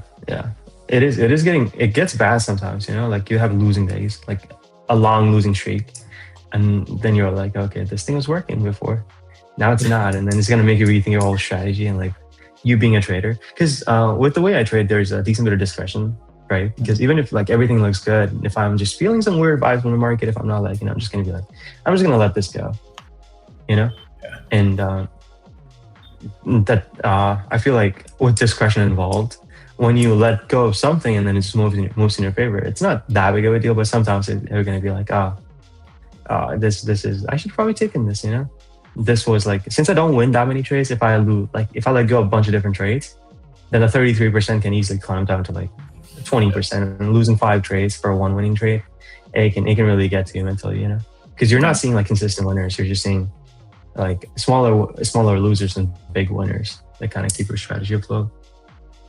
So did you go back to your trades? So let's say you didn't trade yesterday, right? And you went and do you go and like review the market and see if your strategy would have played out, or do you go and have a look at sort of just to kind of reaffirm that your strategy is working in normal market conditions or different types of market conditions, or do you just kind of go, whatever the day is I'm going to have is the day I'm going to have? Yeah, that's the way I go about things, because I feel like I don't know, like I can see if my strategy is working or not, and then do that. But there's a decent bit of discretion involved, right? And discretion meaning like I look at the price at that point, and then I decide what to do. So like even if everything lines up, I could have not taken that trade, because like I said, like if it's just strategy and nothing else, then you're just better off coding it than than trying to take a trade, but 100%. That's usually how it goes for me.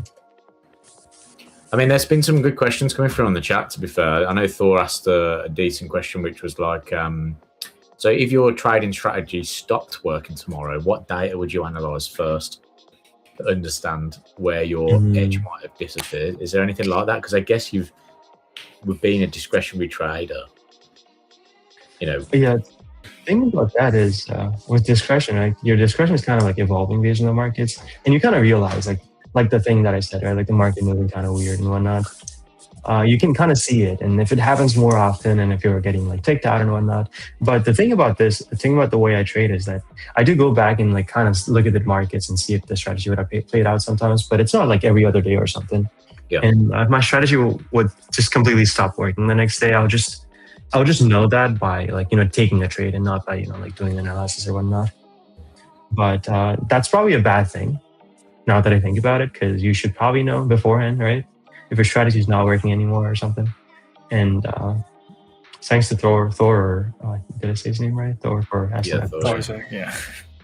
It's interesting because I know a lot of traders don't look at their sort of strategy and review their strategy enough, especially in my eyes, from what I see, just in terms of understanding where their strategy works the best and just trying to find that little slice of where it does.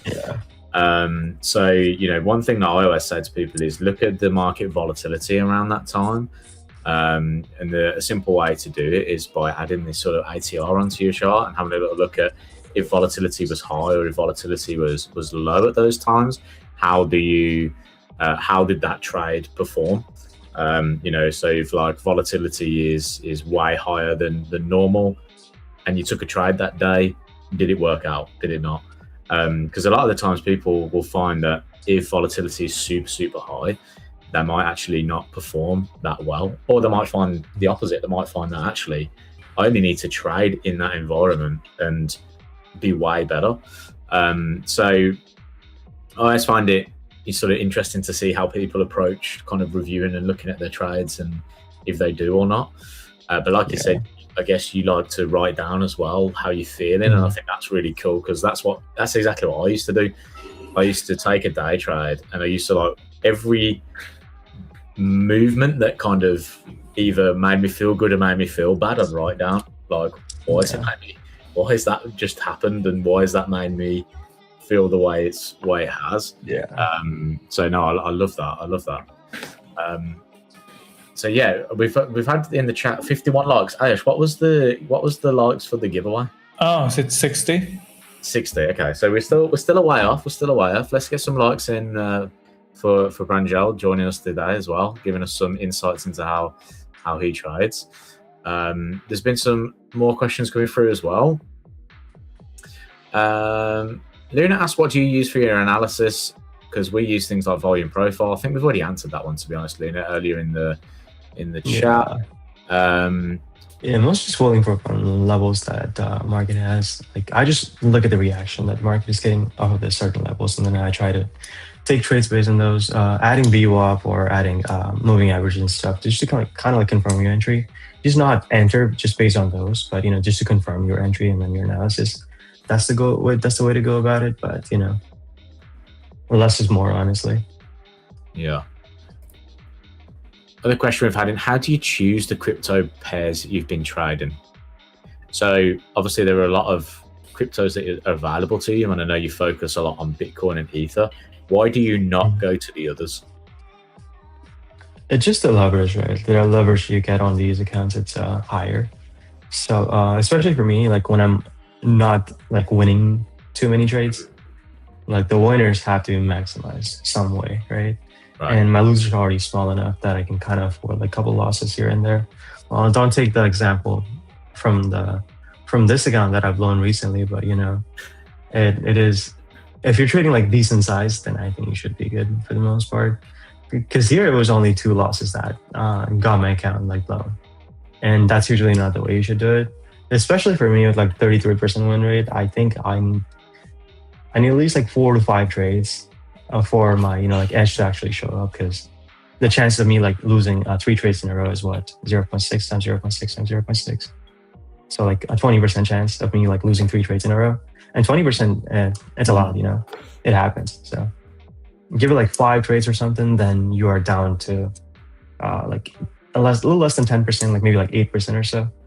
And there you're like, okay, 8% chance, I can probably live with that, But you got to size up accordingly, guys. This is a prop firm account. This is not a real market account. The only profit, like the only thing is you got to size up accordingly, but you can't just like over leverage and just go complete ham, because that's not the way to do it. You'll blow more accounts than you can count, right? But if you size enough, you can make big profits. And that's the whole thing. Like, you're not trading your own account because you want to make more money without risking your own money.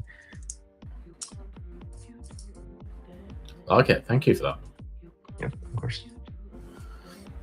What are the, so let's I'm interested to hear about your sort of, obviously your futures background and your sort of your move over to crypto.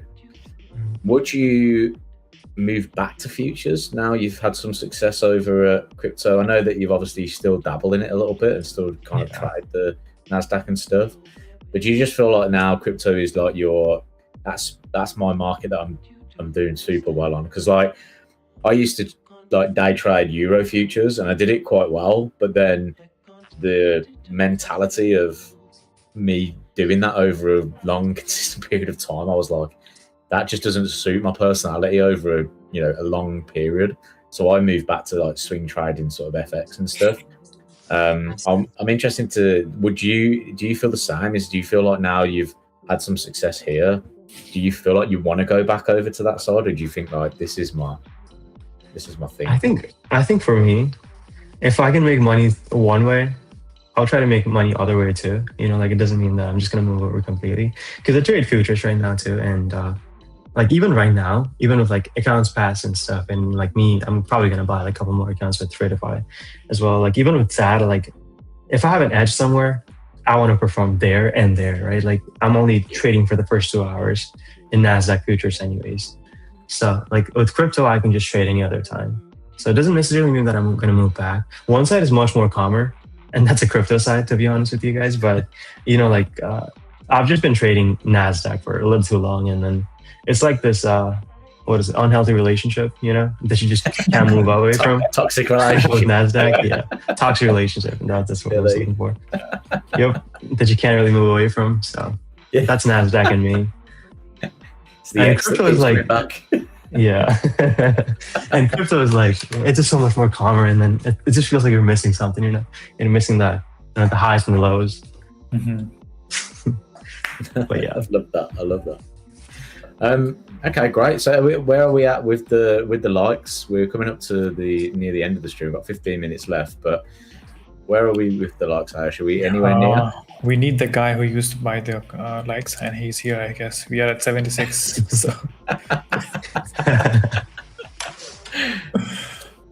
So we're doing a duck race. So yeah. Why don't you tell John or to write them? Tell them to write something in chat. Right. I think we should write.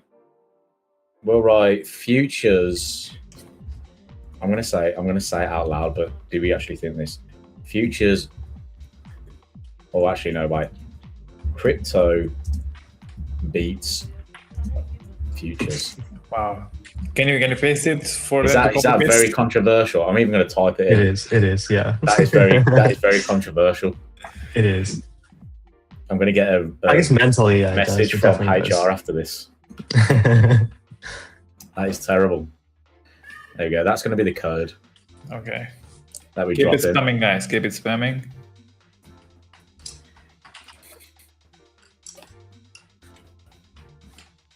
Pranjal, you can get involved as well. Type something in the chat. You can get involved I'll do yourself. that too then. Yeah, throw that in there. Yeah. If I win this, though, it'll Yeah, look rigged, you know. Yeah, it's not rigged. It's not rigged. We literally race ducks on a screen, so I'm not sure how that can be rigged, to be honest. But Yeah, that's definitely not rigged, guys. I'm just kidding.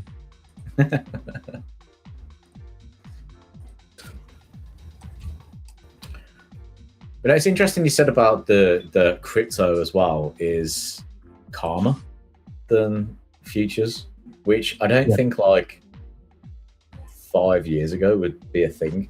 I feel like crypto is Yeah. Well, so Let me rephrase that real quick. Yeah, trading profit from crypto is calmer. Trading crypto is definitely not calm because there are like a billion different cryptos, different like altcoins that are made every second, you know. And Yeah. that side is definitely not calmer because I've been on that side too, and like losing money and stuff. That's never fun. And like you can't even like replicate anything because you're just like guessing in blindly, hoping this is gonna moon, and it don't. It's another rock with like 50 others that you tried before this, you know. So is, yeah, the strategy with altcoins just kind of buy as many as you can and then see what happens? It's a casino strategy. Yeah. Yeah, that's all it is, really. Just double down. Yeah, not even double down. Just enter, full port it, hope Yeah. it works. Yeah. Hope and prayers. That's what I call it. The strategy. I think mostly we can do that during to pass evals quickly. Yeah. That's a good question. Don't get So no what's the- ideas now. Yeah. How quick have you ever passed an evaluation? Is that for me? Yeah, that's for you. I know Ayush is. Ayush has done some crazy things. Well, the way I think it, right? Well, with futures, with crypto, I guess it's a bit different. Since I'm swing trading, so like any trade is gonna be like a day or so. But I try to pass it in one trade. You know, like if I can, I'll pass it in one trade. Or like it's an eval, right? And if you have an edge, you can always buy another. That's not the way to do it, guys. You lose a lot of money a lot of the times. Yeah, that's, But the way I think about it, it's an eval, and you know, like it's the real challenge is the funded account. If you're blowing funded accounts in one trade, then you have a problem, you know. But Yeah, I think I size up enough so that I can pass it in one trade if possible. But at the same time, it doesn't mean that I'm going to blow it in one trade. You know, like I would give it like a couple of trades at least. So you're looking at your eval like a trade, really? You're looking at that as the yeah. You know, if I lose money on this trade, it doesn't necessarily impact it that much. It just means that I lost the cost of the evaluation that I paid for, you know. And I try to be mindful, you know, because some evals are definitely more expensive than the others. But at the same time, like it's an eval, you know. If you have an edge, you can always make that money back anyways. But you should not be like just trying to do the same thing. If you don't have an edge, if you're just figuring things out, if you're trying to learn how to trade and whatnot, like definitely do not do what I do.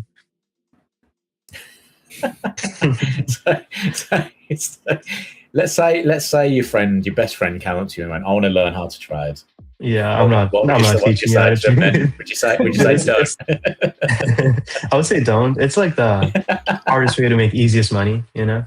Yeah. Because in other people's eyes, you're just like clicking buttons and you're making money.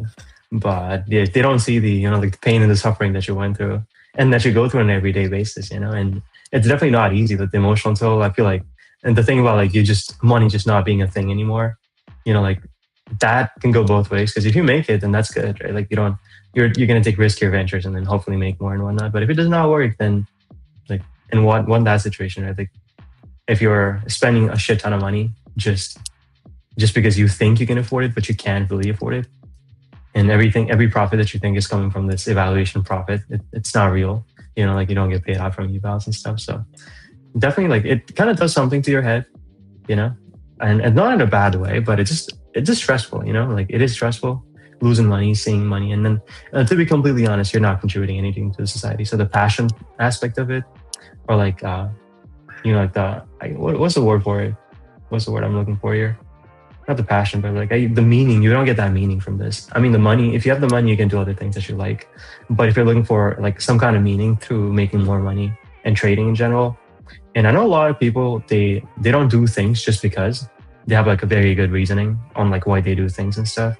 And every career they pick and stuff, it has a specific purpose. Yeah, you're not really gonna find purpose in trading, you know. Like at least for me, I didn't. I love trading, but at the same time, it's not everything. I can relate to that. I actually used to feel super guilty if I made a lot of money. I used to actually it really like affected me because there'd be like, so my wife works with like mental health patients and stuff.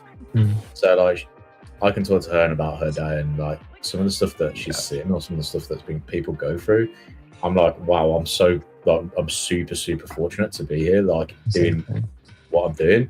So I used to feel like super guilty if I'd made like a decent amount of profit. So what I tend to do is I go on, you know, the GoFundMe websites and stuff and the charity websites of like people asking for money for certain things. I'll take a portion of the profits and I'll go through and I'll give to some of those throughout the month. So that was one thing that I do to kind of like give it a little bit more of a meaning, a bit more of a purpose to do it.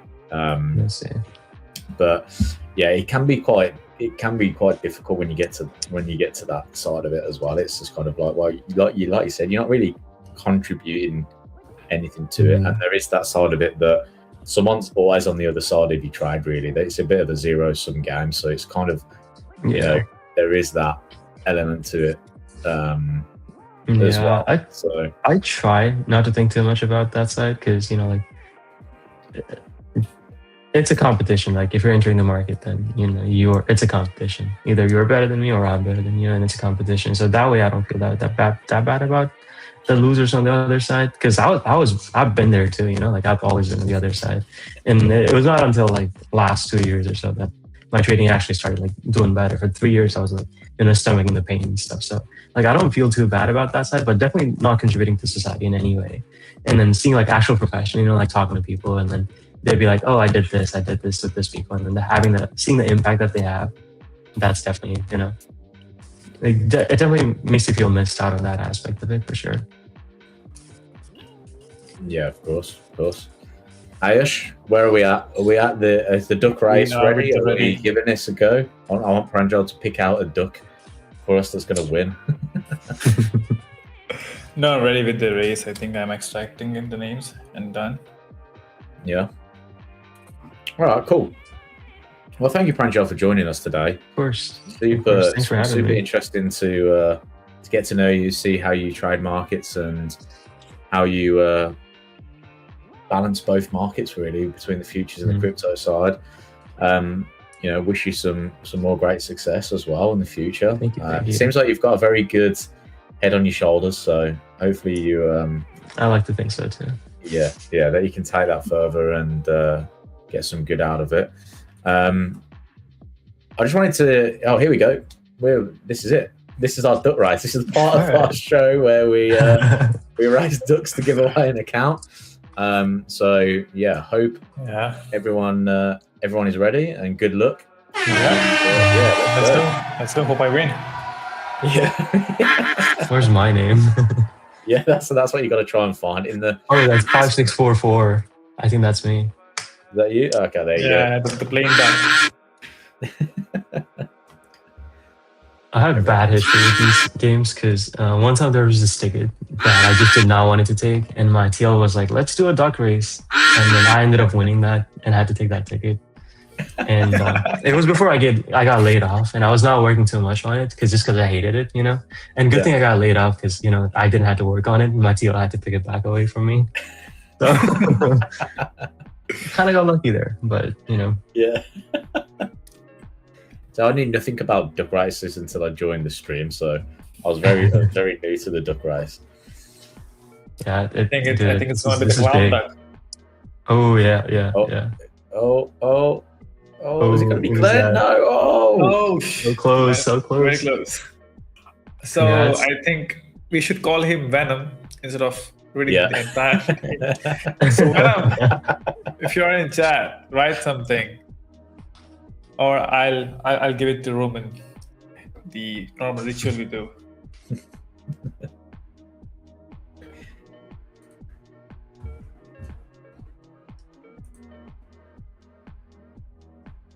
Oh, okay. So Glenn says he's going to cook his duck because he didn't win for him. Uh-oh. That's a shame. So Venom, what you have to do is add your email to the description and make sure your email is registered with Tradeify Crypto in order to get your account on your dashboard, or it will not get delivered. So make sure you get your email registered and add the same one in description in order to get it. So yeah, I think the email is there. So Roman, are you planning to share my screen? We can switch to. Yeah, no. We can switch to Jonathan. Oh, you need to switch. You need to switch. We gotta stay with the duck then. So you're going to be trading this afternoon, Pranjal? Are you going to be? Possibly. It is rejecting this level that I just made recently when I was talking about like what I look for.